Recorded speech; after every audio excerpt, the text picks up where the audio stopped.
Halo Sobat Almosrin, apa kabar Anda hari ini? Semoga dalam keadaan baik-baik saja. Ya, jadi pada kesempatan hari ini kita akan membahas tanaman yang cukup hits di Indonesia. Salah satu tanaman aroid dari keluarga Philodendron, yaitu Philodendron pedatum.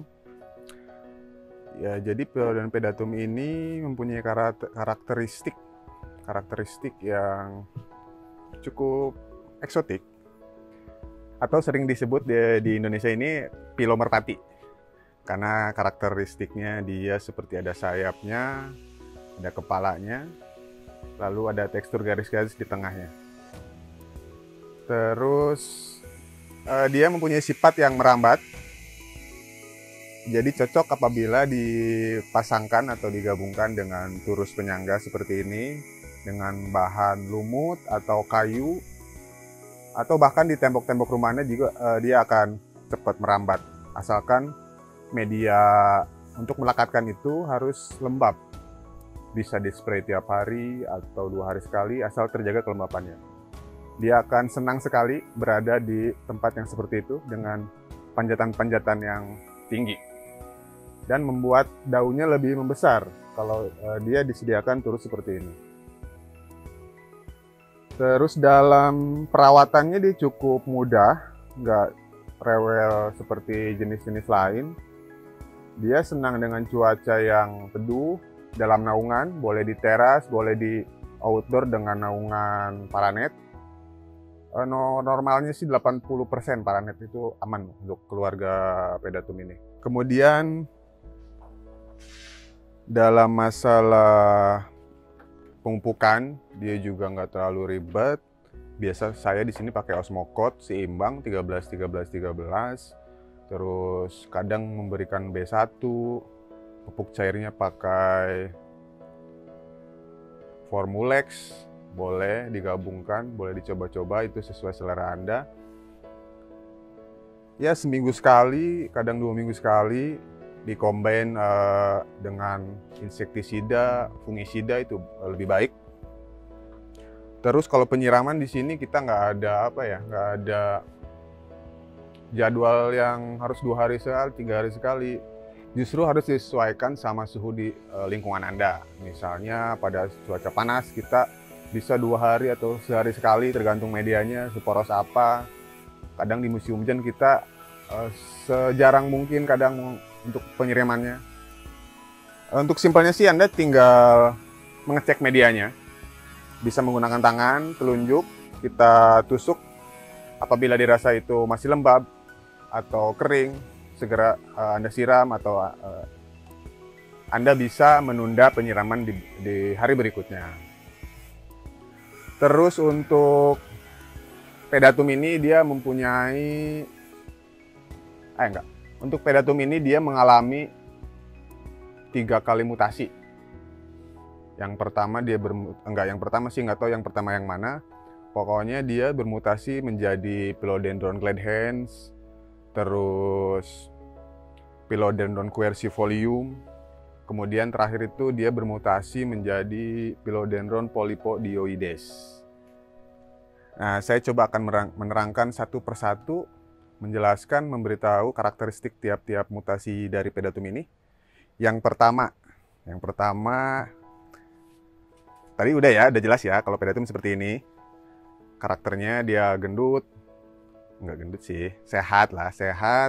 Terus ya normalnya ada cabang-cabang, daun, seperti inilah.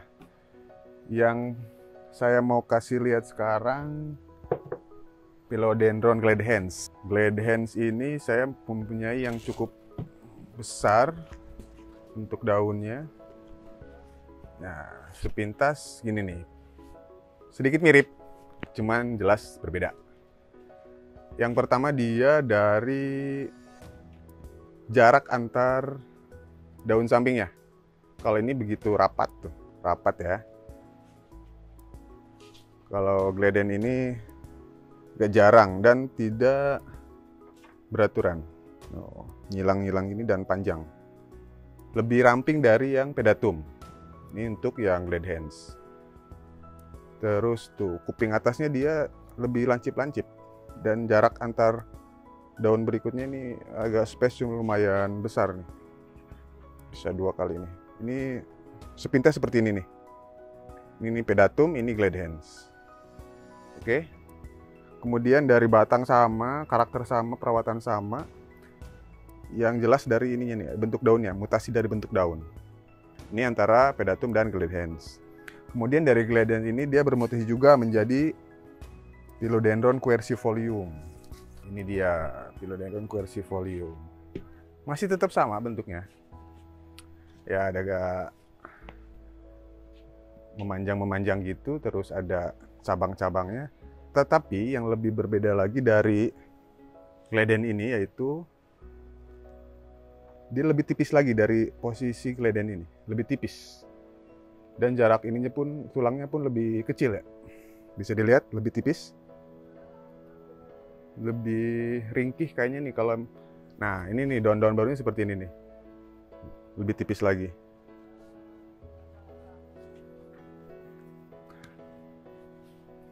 Yang lain tetap sama, karakter sama, perawatan juga sama. Terus yang terakhir dari quercy ini dia berubah lagi menjadi Philodendron polypodioides. Nah ini mutasi terakhir dari pedatum.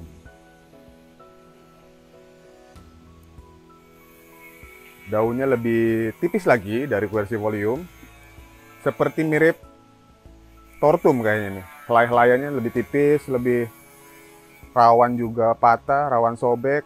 Ini pun nih daun barunya sobek. Jadi memang harus dijaga ketika dia akan tumbuh daun baru. Dan kalau yang ini kayaknya lebih rewel daripada quercy sama glad hand. Soalnya kadang-kadang di cutting juga agak cepat busuk kalau kita nggak rawat, nggak perhatikan secara rutin. Nah ini dia, yang terakhir ini Philodendron polypodioides. Namanya cukup sulit.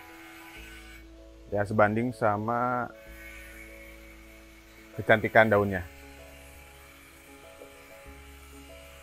Nah ini kolektor-kolektor juga banyak sih yang punya ini nih untuk melengkapi mutasi terakhir dari pedatum ini. Untuk perbanyakan sendiri, keempat jenis ini sama pada dasarnya. Dia bisa cutting tiap ruas, terus bisa metode cangkok, atau kita istilah kerennya itu air layering. Dengan menambah media bisa moss, sphagnum moss, kita tempel menggunakan aqua bekas. Ketika dia udah rimbun kita bisa potong. Atau yang terakhir kita langsung potong bagian bawah batang di antara ruas dan ruas, tapi kita tidak cabut. Jadi biarkan dia tumbuh tunas, baru kita bongkar. Tapi pastikan dulu akar yang atas udah jalan dan menembus ke media tanam. Nah itu nanti kita bisa cabut aja sih. Silakan dicoba, mungkin ada metode yang cocok buat Anda dan bisa diterapkan, semoga berhasil. Pada kesempatan kali ini mungkin cukup sekian sharing dari saya tentang keluarga pedatum ini. Mungkin di next video kita akan bahas tentang hibrid antara pedatum, scumiperum, nanti yang jadinya Florida Beauty, yang jadinya Juipi, Philodendron Juipi. Pokoknya banyak hibrid-hibrid antara pedatum dan pedatum dan Philodendron scumiperum yang hasilnya mungkin nanti akan cukup bagus ketika di-combine dua jenis tanaman tersebut. Sekian dari saya, sekian dari saya, kurang lebihnya mohon maaf. Jika ada kekurangan bisa Anda tulis di kolom komentar. Jika Anda berkenan, bisa like, komen, dan subscribe. Sekian dan terima kasih. Ciao!